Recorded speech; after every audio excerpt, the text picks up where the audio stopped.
ایک بات نوٹ کر لیجئے کہ ایک حدیث میں آتا ہے کہ اللہ کا ایک اسم اعظم ہے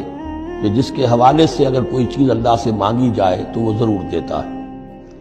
لیکن اس کو حضور نے بتایا نہیں کہ وہ اسم اعظم کون سا ہے۔ کچھ اشارے کیے، جیسے رمضان میں ایک شب ہے لیلۃ القدر جو 1000 مہینوں سے افضل ہے، تعین کے ساتھ نہیں بتایا وہ کون سی، تاکہ تلاش کرو، زیادہ ذوق و شوق کا معاملہ ہو۔